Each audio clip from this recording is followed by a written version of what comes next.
Did you know that when the Guildmaster's Guide for Ravnica supplement was released for Dungeons and Dragons 5th edition, it was released alongside this really cool tin of dice, all Ravnica themed, which is pretty dope, but one of them was different from the rest. This D10 here, which just has all the guild symbols on it. You're never going to use it for anything other than like rolling to see which guild you're in, but I thought it was cool and flavorful, and I'm never going to have a chance to talk about it. Hey there, kiddos, and welcome back to the channel. I'm Uncle Frank, hoping that you guys are having a great day, recording in the dirtiest, grungiest corner of the garage and feeling much better than I did yesterday, all honesty. And why am I recording over here? I suppose it's just for the Ixalan, change of scenery.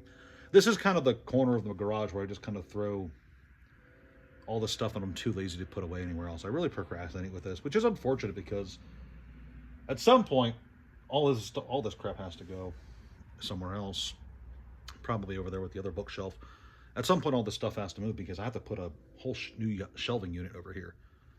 But I digress. In today's video, I'd like to sit back, relax in a non-squeaky chair, just have a little conversation with all of you guys about the big I word, investing. That's right, we're talking about investing, and investing not in your future, but in the next generation's future. You see, there are people out there who do genuinely have a desire and a goal of squirreling money away, not just for themselves, but for the next generation, their kids.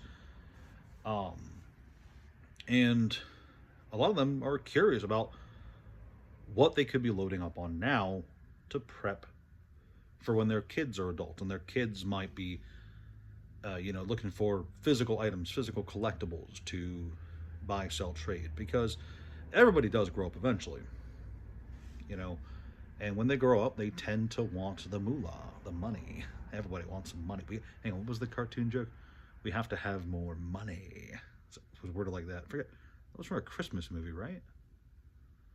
Grandma got run over by a reindeer? Is that what I'm thinking of? Anyway, getting off track. I know that I start a lot of my videos with "Hey kiddos," but the truth is, a lot of you guys are young adults or people my age who are genuinely curious about whatever it is I have to say, or are just around for the ride. And for those of you who are just around for the ride, hey, thank you. But if you guys are curious about investing for your kids, let me tell you something. Your kids are going to be better investors than you are. And by that I mean, each generation knows kind of intrinsically what's going to be cool and awesome when they grow up. You see, the people who grew up as kids, the ones who grew up with G.I. Joe, by the time that they were adults, they had money in their pockets. And they wanted to spend that money on the things that reminded them of their youth. And that thing happened to be G.I. Joe. Same thing is true for the people who grew up with He-Man or Transformers or Pokemon or Yu-Gi-Oh!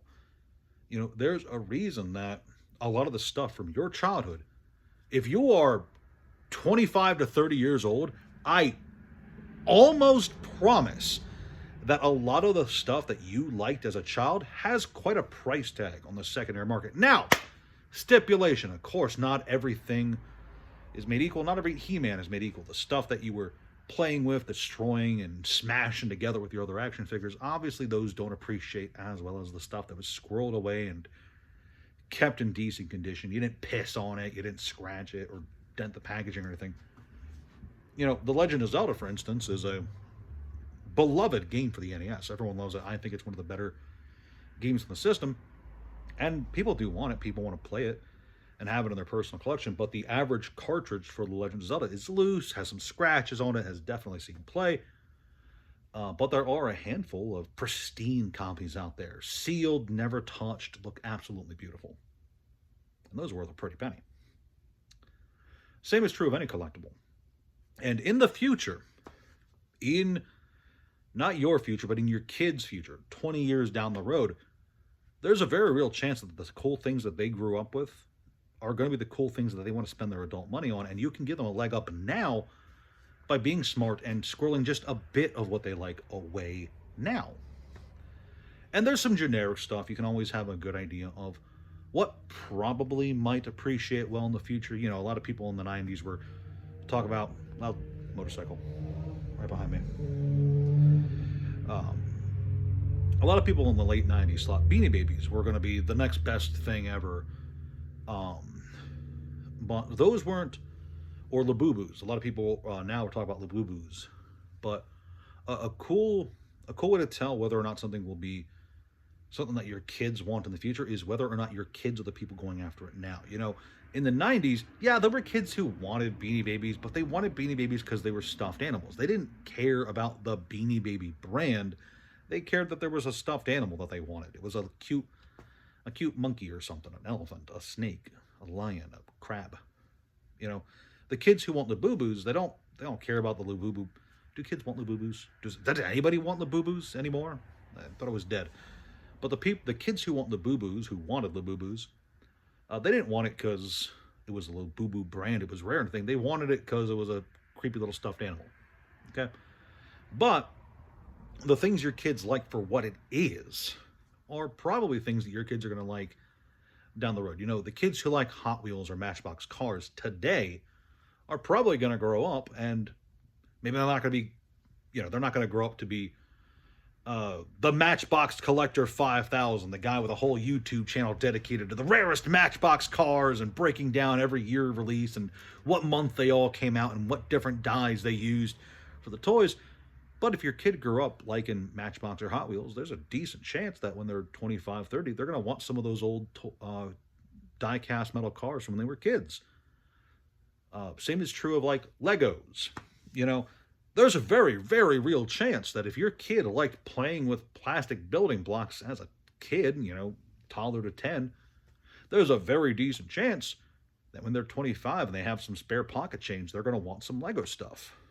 And other kids their age are going to want the Legos that they grew up with.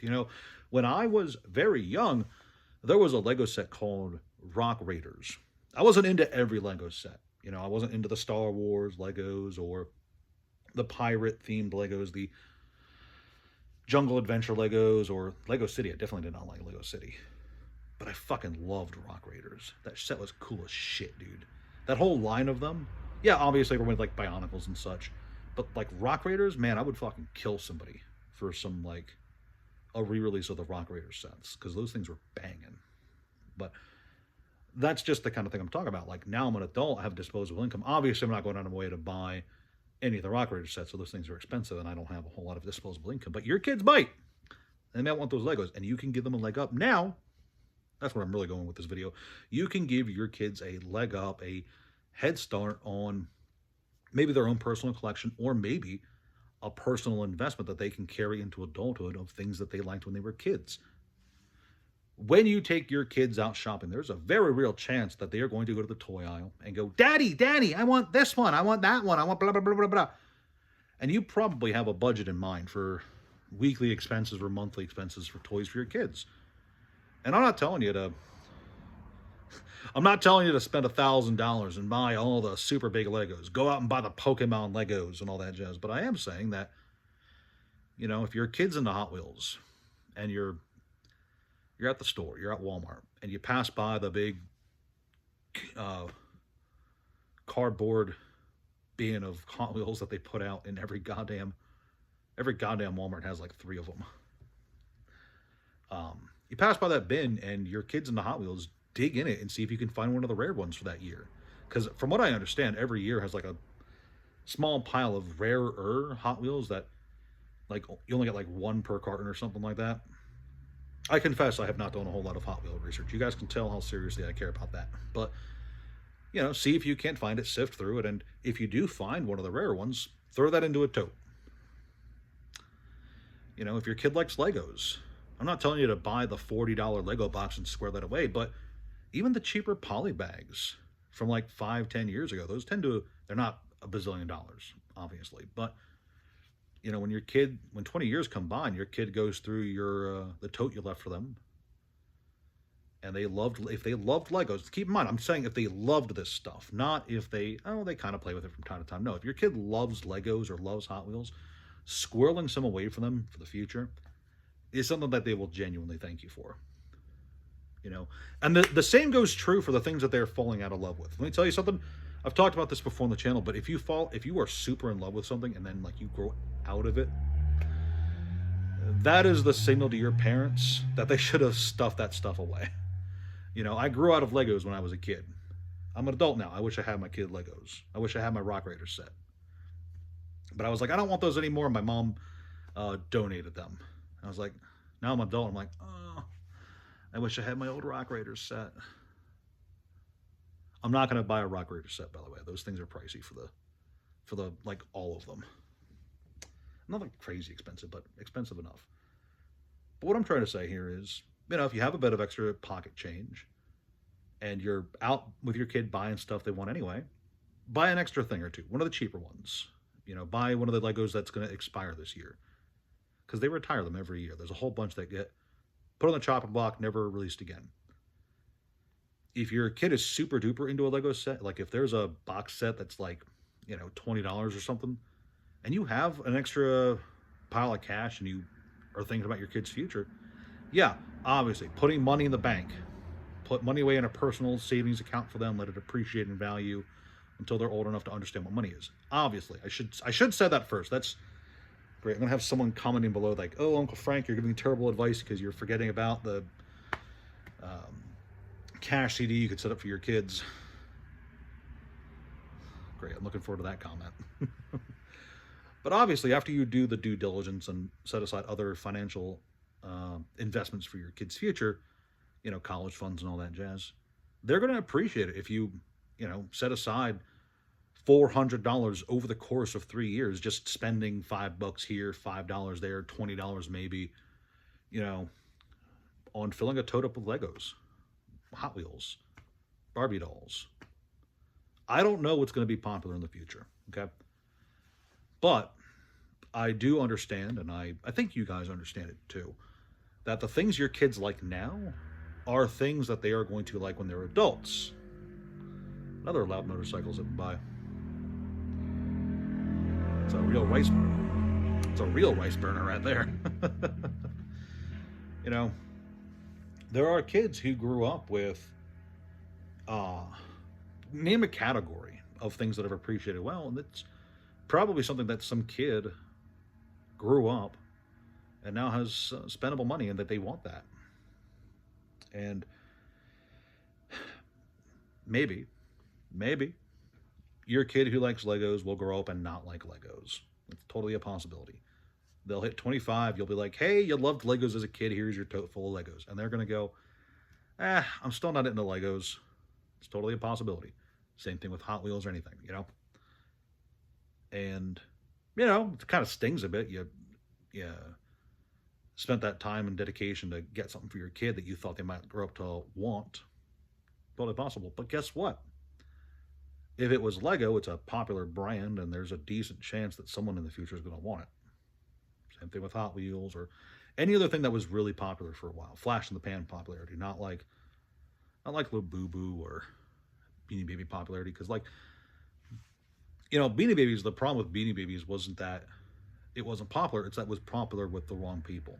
The reason that Beanie Babies today are kind of seen as a joke is because kids didn't like it.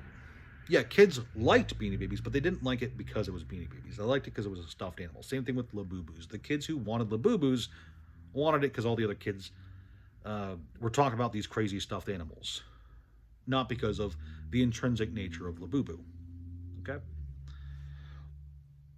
But meanwhile, the kids who grew up with Bionicle, He-Man, Conan the Adventurer toys. I don't think there were any. No, there were Conan the Adventurer toys. That's right, I had some of those. But the kids who grew up with those cool toys from their past, Mummies Alive. Mummies Alive toys are awesome. One of them is like stupid expensive. You guys know which one. The kids who grew up and genuinely had a passion for it because of what it was, not because of it just happened to be popular, but because the adults were all investing in it. You know, those items are the things that are probably going to do decent in the future. You know, obviously, take this however you want, but if there was a new action figure toy line that released in 2025 that every kid on the block was playing with, everyone loved them, they were smashing them together, having fun with them, mixing and matching, trading at school and all that jazz, that is a toy line that I would be paying attention to. Not because, oh, it's the hot thing, all the sneaker bro dudes got to have it. No, but it's because that's what the kids are playing with. And those kids are going to grow up and want those. I'm not going to give a shit about them. I'm not investing for me. But my kids might like them. Your kids might like them too. And obviously, this is not me saying, oh, you got to invest in the stuff your kid likes. I'm just saying, if you have an extra $5, $10, $20 once in a while, grab an extra Bionicle or grab an extra Lego or an extra Hot Wheel or something like that. Best case scenario, your kid, when they grow up, has something that they can sell for a bit of extra pocket change. Worst case scenario, they sell it. Best case scenario, they have something that they loved as a kid, and it'll bring them happiness and joy as an adult because of what it was when they were a kid. So I suppose the message of this video is invest not in your future, but in the future's future, the next generation. I suppose the real title of this video is investing is so easy. Even kids can do it. Because if I was a kid and you handed me $100 and told me, here's the toy aisle, go have whatever you wanted, we're going to lock it away for 15 years. I'd probably waste it all on Bionicle, honestly. Fucking loved me some Bionicle. Buy a bunch of Boroks. Hell yeah. But that's all I got for you kiddos today. I hope you guys enjoyed. Hope you learned something. Hope that I articulated my point well enough, because I know that I've talked about this before, but I know that I never do a great job of articulating exactly what it is I mean, but I hope that I get my point across. Anyway, that is all I got. Please like, share, subscribe. Check out the Discord, Patreon, TCG Player, all that jazz. Thank you guys so much for watching, and I'll see you next time. Ciao. Boop.